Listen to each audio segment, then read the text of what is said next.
kamusta naman ang buhay ng isang anak ng nagtitinda sa talipapa? Oh, at that time, syempre sobrang hirap. Kasi after namin ng school, maalala ko, after namin ng school, pumupunta kami sa palengke para tulungan yung nanay ko. Kasi imagine, magigising siya ng alas 3 ng madaling araw hanggang alas 6 ng gabi. At wala siyang oras sa akin, sa amin, ng kapatid ko. Dahil ano rin siya, single parent din eh. So she had to do the work dun sa pagiging nanay at pagiging tatay at the same time.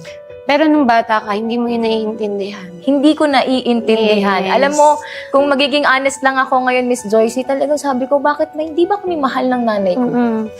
Diba? Pero what she did is to provide. Yes. Yun lang yung kasi yung alam niya na way para buhayin kayo. Pero yung pala nung bata ka, hindi mo na-appreciate. Pero right now, you have the parang nag-ano ka na, gigiba ka na sa Yes. mother mo, no? Super appreciated talaga si mother ngayon kasi nakita ko lahat ng sakripisyo niya na hindi pala madali. Yes. Unang-una, hindi madali maging mag-isa.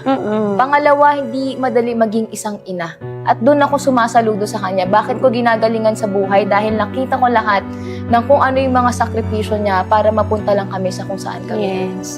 And also, kanina nabanggit mo na nagkautang-utang na. Yes. So, mahirap yun sa isang ina and hindi niya yun alam. Talagang yung challenge talaga na pinagdaanan ng mother mo. Talagang pinrovide niya hanggang sa makagraduate ka, diba? Yes. Nakita ko talaga, Miss Joycey, na nung hinahanap na siya ng mga taong pinagkauutangan niya, nagsabi sa amin, anak, ikaw na lang humarap.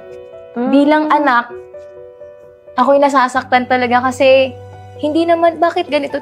Tinuturuan ba kami na? Oo, di ba? Parang sabihin mo wala ako. Yun, Yan yung sabihin mga term ng correct. mga ano eh.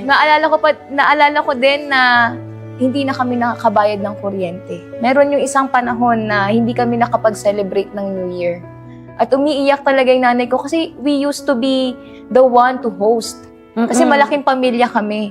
Kaya lang that moment and that time, hindi niya na-provide yun. So iyak siya ng iyak. Ang alam mo ba, Miss Joyce, yung sabi niya sa amin, anak, pasensya na kayo, wala tayong handa ngayon. And napaiyak na lang din ako. Sabi ko, that time, hindi pwede na next year, wala kaming handa ulit. So, yun yung isa sa tumatak sa'yo na kung bakit ka nagsumikap na may marating sa buhay. Yes. Very. Kasi kung wala yun, malamang chill lang ako. Okay naman, nakakapagtrabaho naman, pero hindi eh. Maraming pang pwedeng gawin at maraming pang pwedeng tulungan ng mga tao just because ito na yung ginagawa ko ngayon.